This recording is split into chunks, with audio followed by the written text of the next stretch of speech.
Hello, everyone, and welcome back to the Cup Council. How are we all? Hopefully, all of you having a fantastic Wednesday, wherever you are around the world. And welcome back to our post-match reaction to Liverpool, unfortunately losing our first leg of course, the League Cup semi-final, of course, to Spurs by 1-0. Very disappointing performance. I think, of course, a lot of people again, we'll have different thoughts and different opinions on this. Of course, again, let me know your guys' thoughts in the comments. But for me, I think it was an awful performance. Yeah, again, that's two, in 2 games against Manchester United, of course, and against Spurs tonight. It wasn't the best. I think. Again, you can't really pinpoint, why, we're not performing well at the minute. But, is it just down to fatigue? Is it due to, again, is it a bug going around at the moment? I know plenty of people have had different thoughts on that. But again, I thought tonight Liverpool wasn't at the races, and ultimately, we paid the price for it. And I know, again, we can make excuses now. Of course, I could be on you making excuses. Of course, obviously with obviously the player who scored, of course, should have rightfully been sent off for a double yellow card. But look, at the end of the day, Liverpool didn't deserve to win that game. And again, I want to know your guys' thoughts on it, of course, because look, I know many people have different thoughts and different opinions on it as well. So if you are watching, make sure you are commenting, liking, subscribing, all that good stuff. Anyway, let me quickly double check we are live before I continue any further. Yeah, we are live. But yeah, no, I think overall it is a disappointing performance. And look, I think realistically, there's only one player in my mind anyway. I don't know about if any of you guys either, but I think there's only one guy in my mind that deserves any bit of credit, for tonight. And I was saying this up there, I feel sorry for Virgil van Dijk because he defended by himself at times, and yeah, 100% I would agree with that. Zayn as well, hopefully doing well, but yeah, no, I would 100% agree with you, mate. I think Virgil van Dijk for me was Liverpool's best player yet again.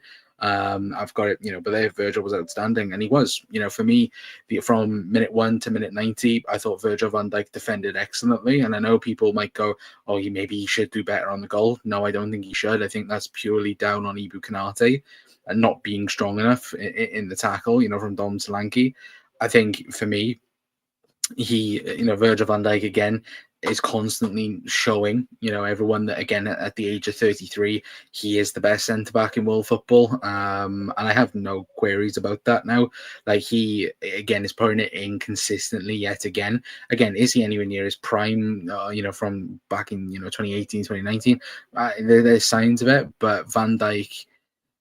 Again, Van Dijk's level, Paul level is everybody's best level in that respect as well. And look, tonight, again, was another example. He kept us in the game for a big period of the time as well. But look, at the end of the day, we need to get things sorted. We need to fix things in terms of, going forward. Because again, that's 2 back-to-back poor performances from the Reds. Anyway, but yeah, no, I would 100% agree with you, Zane, as well. But also Ryan Gravenberch as well. Can hold his head high. I thought he had a decent game. Again, I personally would say Van Dijk was the only one. I think I do say that, mind. I think Conor Bradley had an okay game before he was taken off. But again, even as far back as Alisson, Alisson making 1 or 2 mistakes, he nearly cost us a goal if it wasn't for Virgil van Dijk in that regard. Again, Virgil keeps us in the game in that sense. And look, it is a first leg. Look, of course, we can be a lot better in the second leg, and of course, we can change it around. But the game is fully in Spurs' hands. In terms of, again, they could literally just sit back at Anfield and try and absorb some of the pressure as well, and obviously go on to counter attack us like they've done, like they did tonight. To be fair, but.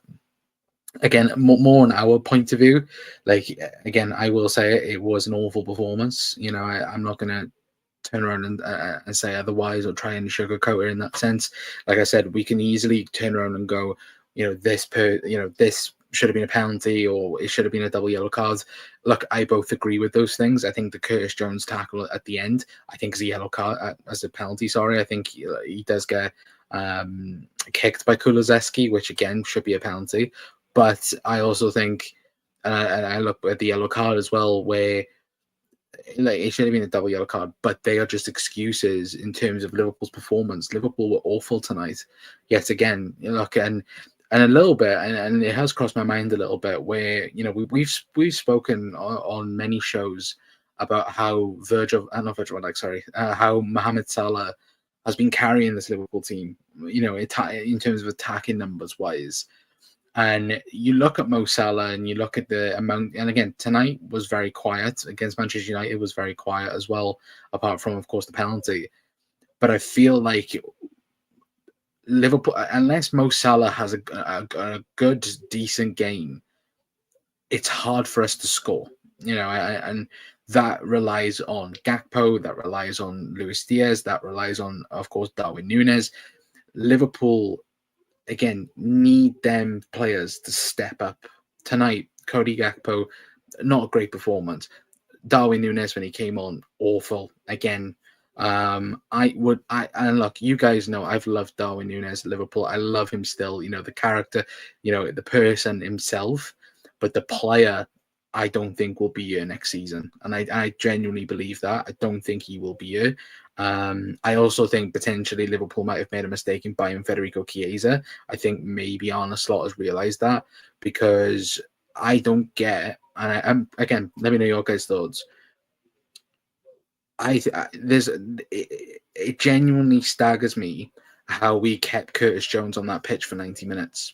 And yes, Dom Szoboszlai's obviously got an illness at the minute, but we had a Chiesa on the bench. You had a Harvey Elliott on the bench and didn't bring him on, and that for me, I felt like, especially, again, the midfield did okay, obviously it did suffer at times, but obviously second half, he brings on Luis Diaz, he brings on Darwin Núñez, Arne Slot. Of course, towards the end, he brings on Canate for McAllister.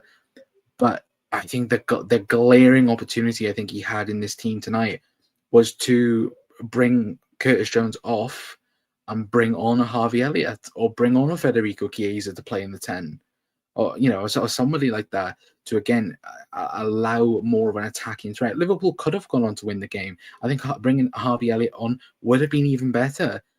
But I think that is a clear indication potentially that Harvey Elliott might not be an Arne Slot player. We've all said it. Like, again, we are just waiting for Arne Slot to bring his philosophy on and bring his players on.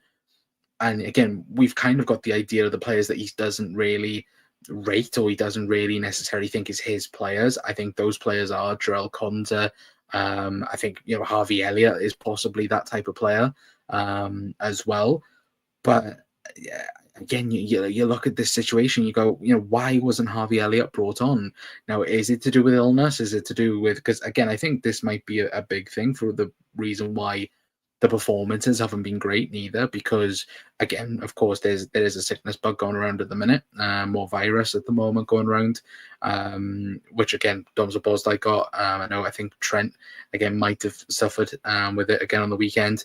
But I do think there are potential warning signs there that to go, maybe Arne Slot does not rate Harvey Elliott or Jarell Konsa in that aspect of things. I know obviously Konsa played tonight, but you look at it throughout the season, he's only I think he's only started 5 games so far this season in all competitions. So again, I think that's a player like that. I also think Darwin Núñez as well, I think is at the bottom of the pile potentially as well. But Zane says Arne Slot trusts Núñez more than Elliott is a warning sign as well. Yeah, I would agree with that 100%.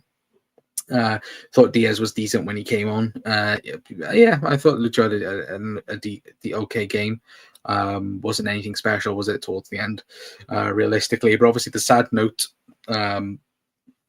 Of course, with us losing, that's 24 game unbeaten run over for the Reds. Of course, obviously since the defeat to Nottingham Forest, of course we haven't lost a game, have we? So again, bit gutted in that aspect of things. But again, I think one thing as well that we kind of need to take away from it as well is that, of course, Liverpool. Again, this is a blip, that we're currently going through. Of course, the United performance, the tonight's performance. I hope this is just it. Of course, we're going to play Accrington on Saturday. You fully expect, I do fully expect a Harvey Elliott, a Federico Chiesa, a Jaden Dans, a Trey Noni, a Tyler Morton, a Wataru Endo playing at centre mid. Like, again, I expect these types of players as to have like a refresh in that sense.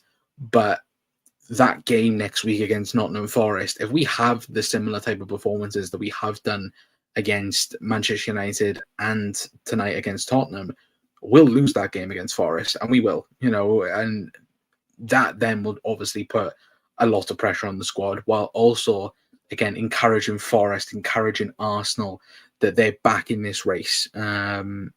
But I think, look, if this is just a blip, and of course, if you had to have a loss in this, at this time, for me, again, tonight was perfect in that sense, because again, you don't want to lose against Forest coming up, you don't want to lose against Brentford coming up. But again, this is a warning sign, I think, to the squad that we need to be better. And I think, look, obviously, Saturday you expect players to be rested, but I think now, look, I do fully expect Liverpool now to reset and go again.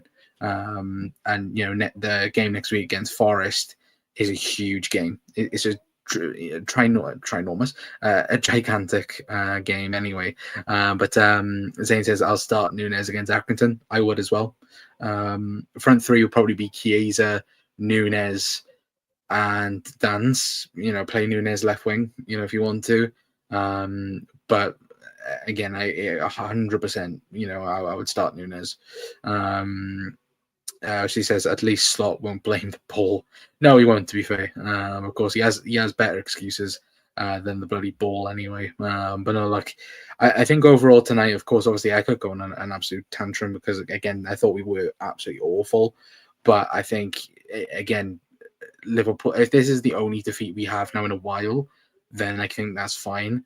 But again, that game in a month's time now against Spurs, again, we need to, from now until then, because I'm going to quickly check what are the games between now and then for Liverpool, because we've got a tough fixture list coming up now. So yeah, Liverpool play Accrington on the weekend, Forest away in the league, Brentford then away in the league, Lille in the Champions League, but of course a point and we're guaranteed first place in the Champions League.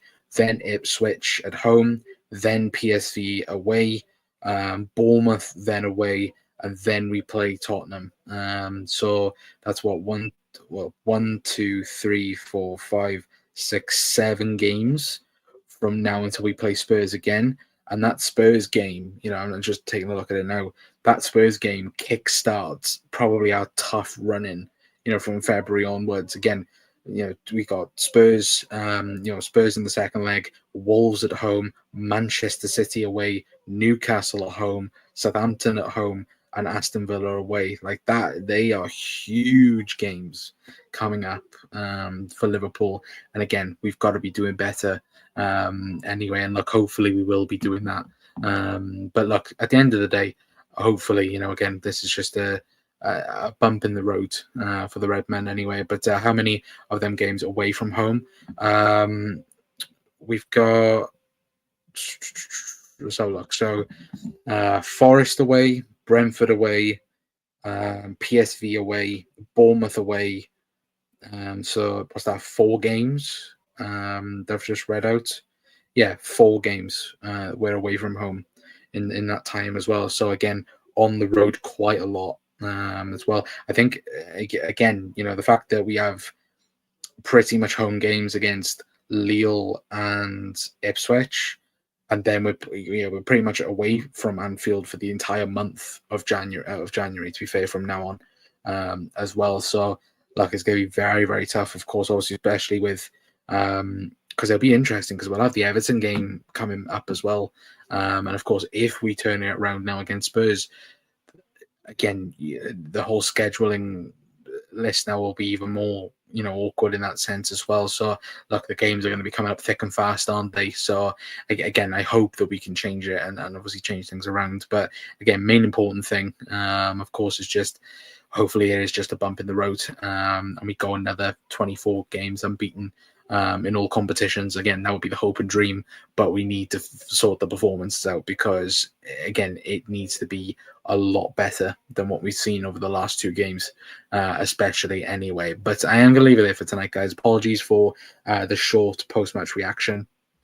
Of course, we would have been live earlier, but again, obviously the game didn't finish till like 10:15. So again, hopefully you guys have enjoyed the post-match. If you're watching on the repeat as well, please do let me know your guys' thoughts, of course, in the comments. Liverpool man of the match, Virgil van Dijk. Like I said at the beginning, I think Van Dijk, again, is basically a one-man team at times. And again, tonight, it could have been a lot more if it wasn't for Virgil van Dijk, especially against United and tonight against Spurs as well. Anyway, but again, guys, let me know your guys' thoughts in the comments down below as well. Of course, let me know your guys' reaction, of course, if you're watching on the repeat. And again, let me know overall your guys' thoughts, of course, anyway. But until next time, guys, that's going to be it from me anyway. But I've been Connor from the Cop Council. I'll see you guys tomorrow. Ta-ra.